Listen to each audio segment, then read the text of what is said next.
Hello everyone, सभी प्यारे बच्चों का वार्म वेलकम है। संडे की क्लास है अपनी आज की। और अगेन राइटिंग स्किल्स पे काम करते हैं हम संडे को। कुछ ना कुछ लिखने की कोशिश करते हैं इंग्लिश में, ताकि आपका इंग्लिश राइटिंग शार्प हो सके, इंग्लिश में आपको कॉन्फिडेंस आए। और लिखना सिर्फ लिखने के लिए नहीं होता, आपकी ओवरऑल अंडरस्टैंडिंग इंप्रूव होती है। चाहे आप कोई डिस्क्रिप्टिव ऑब्जेक्टिव एग्जाम भी दे रहे हो, राइटिंग स्किल्स अगर आपकी अच्छी हैं तो आप इंग्लिश का सेक्शन बड़े अच्छे से हैंडल कर सकते हो। तो ये आपके सामने न्यूज़ खुली हुई है राजस्थान पत्रिका की। असली खुलासा अभी बाकी, आज शाम तक पूरा डेटा आयोग को देने के आदेश। इलेक्टोरल बॉन्ड के ऊपर ये आर्टिकल है, इसको कोशिश करेंगे अपने हिंदी से इंग्लिश में लिख सकें। और इस आर्टिकल को हमने ले लिया है अलग से एक वर्ड फाइल में। एक एक सेंटेंस को ऊपर हिंदी में और नीचे एसएमएस वाली हिंदी में लिखा गया है, ताकि जो बच्चे हिंदी ना भी पढ़ पाते हों, इंडिया से बाहर के हैं या साउथ इंडिया से हैं, वो यहाँ से अपना सेंटेंस ट्रांसलेट कर सकें। चलिए, टेक्निक जो आपसे मैं डिस्कस करूंगा उस टेक्निक को अप्लाई करें। मोस्ट सेंटेंसेस बड़े प्यार से आप इंग्लिश में लिख पाएंगे। अभी खुलासा बाकी। देखिए, खुलासा को अंग्रेजी में बोलते हैं रेवल्यूशन। ठीक है। अब आप बोलोगे सर हमें तो पता ही नहीं था ये वर्ड रेवल्यूशन, तो कहीं साइड में लिख लो। हिंदी में खुलासा, अंग्रेजी में बोलते हैं रेवल्यूशन। और रेवल्यूशन से ही इसका एक सिनोनिम है, या खुलासा का एक और वर्ड है हमारे पास इंग्लिश में, डिस्क्लोजर। ठीक है, डिस्क्लोजर। इसी से डिस्क्लोज नाम की वर्ब बनती है और रिवील नाम की वर्ब बनती है, जिसका मतलब होता है किसी चीज़ का खुलासा करना। तो रेवोल्यूशन और डिस्क्लोजर इज बाकी। ऐसा लिखूंगा ना। अब बाकी को क्या बोलें भाई, या अभी बाकी लिखना हो, अभी बाकी, तो इसको क्या बोलें? देखिए, अभी को बोलते हैं स्टिल, और बाकी के लिए अंग्रेजी में हमारे पास वर्ड है पेंडिंग। ठीक है, रेवलेशन और डिस्क्लोजर इज स्टिल पेंडिंग। एक और तरीका है इस टाइटल को लिखने का, आप ऐसा भी लिख सकते हैं, रेवलेशन और disclosure is yet to come. तो आप चाहें तो दोनों में से जो तरीका लगाना चाहें आप अपना सेंटेंस बना सकते हैं। येट टू कम यानी आना बाकी है ना, इस पेंडिंग या येट टू कम एक ही बात है। चलिए, अब आ जाओ अपने पहले जो है सेंटेंस पे। सुप्रीम कोर्ट ने एसबीआई की तरफ से चुनाव आयोग या ईसी को सौंपे गए चुनावी बॉन्ड्स के ब्यौरे में यूनिक कोड शामिल नहीं किए जाने पर शुक्रवार को नाराजगी जताई। कैसे लिखें इस सेंटेंस को? अब अपना वो छोटे बच्चे वाला दिमाग लगाओ, जो मैं आपसे पूछ रहा हूं ना, एकदम छोटे बच्चे की तरह मुझे बताना इस सेंटेंस में काम क्या हुआ है और काम को करने वाला कौन है।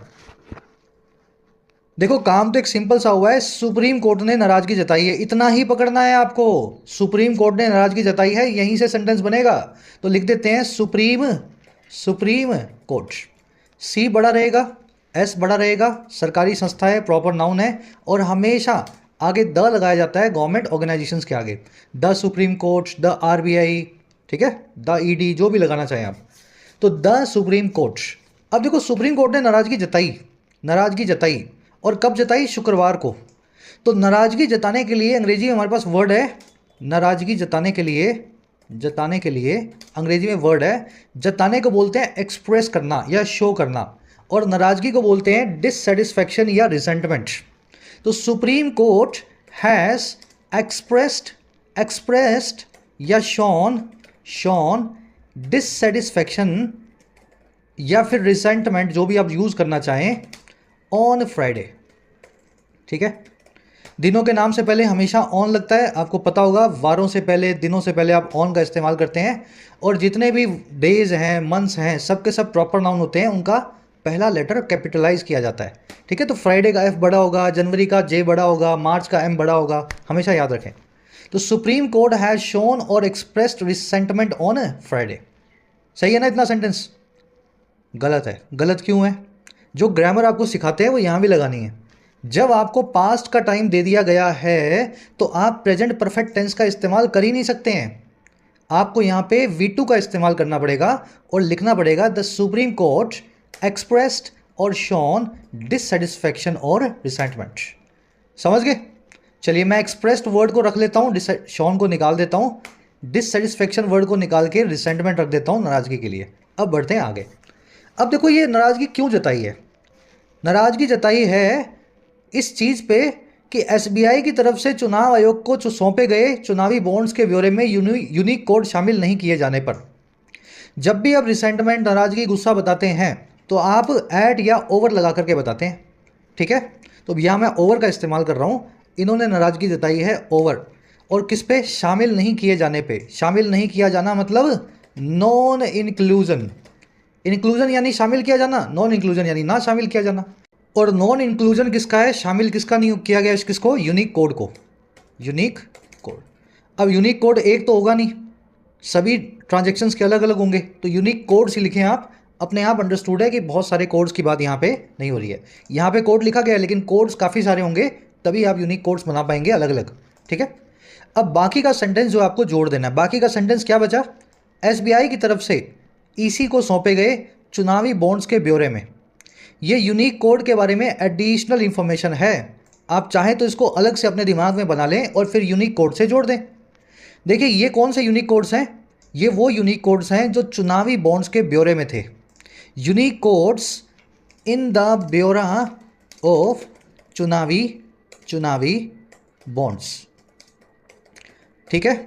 और ये चुनावी बॉन्ड्स कैसे हैं? उल्टा चलते जाओ भाई, यूनिक कोड से ब्यौरे पे आए, ब्यौरे से बॉन्ड्स पे आए, अब उल्टा चलते जाओ। ये चुनावी बॉन्ड्स वो हैं जो सौंपे गए थे। सौंपने को कहते हैं इंग्लिश में हैंड ओवर करना। तो मैं यहाँ पे पास्ट पार्टिसिपल लगाता हूँ, हैंडेड ओवर। वो चुनावी बॉन्ड्स जो सौंपे गए थे या हैंड ओवर किए गए थे। और हैंड ओवर किसको किए गए थे भाई? हैंड ओवर किए गए थे टू द इलेक्शन कमीशन, ठीक है। चुनाव आयोग बोलते हैं ना, to the Election Commission. Election Commission का सी बड़ा, आगे का ई बड़ा कैपिटलाइज्ड, और आगे द लगेगा क्योंकि सरकारी संस्था है। और ये किसके द्वारा सौंपे गए थे? एसबीआई की तरफ से। तो by the state bank of India, ठीक है। इसको एसबीआई ऐसा करके लिखें। बस रेडी है आपका सेंटेंस। अब बीच में ये छोटा मोटा रह गया, रूंगा झुंगा, इसको सही कर देना। ब्यौरे को बोलते हैं अंग्रेजी में डिटेल्स, ठीक है, या अकाउंट या डिटेल्स, ब्यौरे को बोलते हैं, ठीक है। चुनावी बॉन्ड्स को बोलते हैं इलेक्टोरल बॉन्ड्स। और आपका सेंटेंस मोटा मोटा रेडी है। मज़ा आया सीख करके? बस यही तरीका है, शुरुआत यहाँ से होती है। अब आगे बढ़ करके जितना आगे जाना चाहें एडवांस स्ट्रक्चर्स को यूज़ कर सकते हैं। ये बिल्कुल बेसिक ढांचा मैंने आपको बनाना सिखाया है। एक बार इसको मैं पढ़ लेता हूँ और कोई गलती है तो वो सही करता हूँ, फिर बढ़ेंगे अगले सेंटेंस पे। The supreme court express resentment on Friday over non inclusion of unique codes in the details or accounts of electoral bonds handed over to the election commission by the state bank of India। ये जो handed over to the election commission है, ये पूरा participle phrase है, past participle phrase. अगर आपने writing का course ठीक से पढ़ा है ना ऐप के ऊपर, तो मैंने आपको फ्रेज और क्लोज को इंटरचेंज करना सिखाया था। अगर आप हैंडेड ओवर नहीं समझ पा रहे हैं, इस फ्रेज को नहीं यूज़ कर पा रहे हैं जो कि इलेक्टोरल बॉन्ड्स को मॉडिफाई कर रहा है, आप ऐसा भी लिख सकते हैं कॉमा लगा के, which were handed over to the election commission, ठीक है। तो इससे आप क्लोज बना देंगे, पार्टिसिपल क्लोज है ना, इसको रिलेटिव क्लोज बोलते हैं। और अगर आप नहीं लगाएंगे तो ये पार्टिसिपल फ्रेज बन जाएगा। चलिए आगे बढ़ते हैं नेक्स्ट सेंटेंस की तरफ। ये क्लास पार्ट है हमारे राइटिंग स्किल्स के कोर्स का। जो भी आप यहाँ देख रहे हैं, इसको बेसिक से एक एक कॉन्सेप्ट को स्ट्रक्चर्ड मैनर में आपको कोर्स में सिखाया गया है। You can take benefit of the course. Last में ये सब ट्रांसलेशन आपसे करवाया जाता है, पहले आपको एक एक राइटिंग कॉन्सेप्ट सिखाया जाता है। तो ऐप को डाउनलोड करें, YT योर इंग्लिश ट्यूटर आपकी अपनी ऐप है। कमेंट सेक्शन में आपका लिंक दिया गया है। ऐप पे आपको जैसा कि बताया मैंने, राइटिंग का कोर्स मिल जाएगा। किसी भी एग्जाम का डिस्क्रिप्टिव 50 घंटे में आप यहाँ से सीख सकते हैं ना, इंग्लिश में राइटिंग। इसी तरीके से आपको ऐप पे UPSC का कोर्स भी मिलेगा, जो कि राइटिंग कोर्स का ही एडवांस पार्ट है, जिसमें UPSC और स्टेट CSC के हिसाब से इंग्लिश को प्रिपेयर करवाया जाता है। आप अपना मीडियम चेंज कर सकते हैं, आंसर राइटिंग हो, एसे राइटिंग हो, vocab, descriptive, CSAT, everything for the civil services is covered. Banking और SSC के भी कोर्स आपको ऐप पे मिलेंगे, जिसमें सभी वैरायटी ऑफ क्वेश्चंस को बैंक SSC के सॉल्व करना आपको सिखाया जाता है। ऐप को डाउनलोड करें, कमेंट सेक्शन में लिंक है, और कोई भी क्वेरी हो इस नंबर पे आप टीम से जुड़ सकते हैं via WhatsApp। Alright, second sentence है अपने आज की क्लास का। सुप्रीम कोर्ट ने SBI को नोटिस जारी कर इस सोमवार तक जवाब तलब किया। अब ये तलब करना यानी मांगना, समझते हैं ना, जवाब जो है मांगा। और आदेश दिया या ऑर्डर दिया कि शनिवार शाम 5 बजे तक राजनीतिक चंदे का या इलेक्टोरल डोनेशंस का पूरा डेटा चुनाव आयोग को सौंपा जाए। कैसे बनाएंगे भाई? वही फॉर्मूला, क्या काम हुआ पहले उसको ढूंढो, काम क्या हुआ, शीर्ष अदालत ने यानी सुप्रीम कोर्ट ने नोटिस जारी करके या करते हुए सोमवार तक जवाब तलब किया। काम करने वाला है शीर्ष अदालत सुप्रीम कोर्ट और काम हुआ है जवाब तलब करना। ठीक है, जवाब तलब करना। और ये काम के साथ में एक दूसरा काम भी हुआ है, नोटिस जारी करते हुए। समझ पा रहे हो, दो काम एक साथ होते हैं ना। खाना खा रहे थे, टीवी देख रहे थे, तो एक्चुअल में तो टीवी देख रहे थे पर साथ में खाना भी खा रहे थे, तो सुप्रीम कोर्ट ने भी जवाब मांगा लेकिन नोटिस भी जारी करते हुए। और दूसरा काम ये हुआ है, इसी अदालत ने एंड लगा के और लगा के ये आदेश भी दे दिया, ये ऑर्डर भी दे दिया। ऑर्डर ये था कि चंदे का डेटा, चंदे का पूरा डेटा सौंपा जाए। तो डेटा सब्जेक्ट बनेगा, सौंपा जाए इसकी वर्ब बनेगी, और ये दूसरा वाला सेंटेंस बनेगा पैसिव में, डेटा को सौंपा जाएगा। तो ये मेंटल एक्सरसाइज आपको करनी है सेंटेंस बनाने से पहले। मैं भी करता हूं, आप भी कर सकते हो, सबको करनी चाहिए। चलो, सुप्रीम कोर्ट लिखेंगे सबसे पहले, the supreme court, the supreme court. C बड़ा, एस बड़ा, प्रॉपर नाउन, आगे द लगेगा, सरकारी एजेंसी। अब देखो, इसने जवाब तलब किया, तो जवाब तलब करने को बोलते हैं demand and answer, demand response. तो supreme court demanded a response. Answer भी बोल सकते हैं जवाब को, लेकिन जवाब तब आता है जब सवाल पूछा जाए। यहाँ पे सवाल नहीं पूछा गया, डेटा मांगा गया है, तो बिना सवाल का जब जवाब होता है तो उसको रिस्पॉन्स बोलते हैं, प्रतिक्रिया बोलते हैं। तो supreme court demanded a response. अच्छा, किससे मांगा भाई, और नोटिस किसको जारी किया? नोटिस जारी किया एसबीआई को। तो यही लिख दो, द सुप्रीम कोर्ट, ऐसा लिख दो, इश्यूड अ नोटिस। जारी करना यानी इशू करना, जारी करना यानी इशू करना, ठीक है। और डिमांड करना यानी मांग लेना। दोनों वर्ब्स को आपने जोड़ दिया एंड कंजंक्शन से। नोटिस इशू किया है टू द एसबीआई, सरकारी एजेंसी है, द लगा रहा हूं, स्टेट बैंक ऑफ इंडिया। इस पर सोमवार तक जवाब तलब किया, तो डिमांडेड अ रिस्पॉन्स मंडे तक, ऐसा लिखूं ना। जब भी आपको कोई मियाद मिले, कोई ड्यूरेशन मिले कि यहां तक हो जाना चाहिए, शाम को 5 बजे तक हो जाना चाहिए, मंडे तक हो जाना चाहिए, तो तक के लिए आप बाय प्रेपोजिशन का इस्तेमाल करते हो। रीडिंग में कई बार ये प्रेपोजिशन बताता हूं मैं आपको। तो यहां पे लिखे सोमवार तक के लिए बाय मंडे। तो ये आपका पहला काम पूरा हो गया, इतना सारा आपने जो है लिख डाला। अब एंड लगाएंगे बीच में और की जगह, और बाकी का जो सेंटेंस है उसको लिखेंगे, फिर दोनों को जोड़ देंगे। और सुप्रीम कोर्ट ने आदेश दिया, तो सुप्रीम कोर्ट तो पहले लिखा ही हुआ है, यहीं पे लिख दो ऑर्डर्ड। ठीक है, सुप्रीम कोर्ट सब्जेक्ट आ गया, अब सीधे वर्ब लगाओ एंड के बाद ऑर्डर्ड। ऑर्डर क्या किया कि शनिवार शाम 5 बजे तक, तो बाय 5 PM, ठीक है, शाम के लिए 5 PM लिख दो, इवनिंग लिखने की जरूरत नहीं है। बाय 5 PM सैटरडे, ठीक है, ऑन सैटरडे, शनिवार शाम 5 बजे तक राजनीतिक चंदे का डेटा सौंपा जाए। देखो, डेटा बनेगा सब्जेक्ट, ठीक है, और सौंपने को बोलते हैं हैंड ओवर करना। हैंड ओवर के लिए आपको पैसिव स्ट्रक्चर बनानी है। यहाँ पे डेटा को सौंपा जाए, तो data should be handed over, ऐसे लिखूंगा ना। समझ पाए मेरे सेंटेंस को? ये बाय वाला मैं निकाल देता हूँ, चलो, और थोड़े से आपको समझ में आ जाएगा अच्छे से, है ना। ये बाय वाला मैं एंड में लगा देता हूँ, ठीक है। तो ये सेंटेंस बनेगा पूरा, the supreme Court issued a notice to the SBI, demanded a response by Monday, and ordered data should be handed over by 5 PM on Saturday। अब मुझे बताओ, डेटा किस चीज़ का है? ये डेटा के बाजू में लिख देना चाहिए कि नहीं लिख देना चाहिए? डेटा है राजनीतिक चंदे का, और डेटा है कंप्लीट, तो यहां लिखे कंप्लीट डेटा। डेटा किसका है? राजनीतिक चंदे का, ऑफ राजनीतिक चंदा यानी पॉलिटिकल डोनेशंस। हैंड ओवर किसको करना है?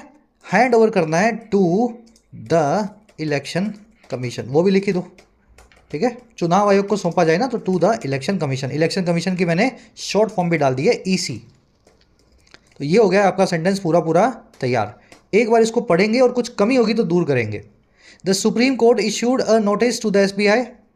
अब दूसरी वर्ब लगेगी तो आगे कॉमा लगा देता हूँ, demanded a response by Monday, उसके बाद एंड लगा देता हूँ, तीसरी वर्ब आ जाएगी ordered complete data of political donations should be handed over to Election Commission by 5 PM on Saturday. यहाँ पे आप दैट जरूर लगाएं, क्योंकि ऑर्डर क्या किया है वो आपको दैट लगा के बताना पड़ेगा इस कंजंक्शन के साथ। Order that complete data of political donation should be handed over. अब देखो, मुझे इसमें दो कमियां दिखाई दे रही हैं। फर्स्ट कमी ये है कि कंप्लीट डेटा, इसके बाद में ऑफ लगा हुआ है, और उसके बाद में एक और नाउन आ रहा है पॉलिटिकल डोनेशंस।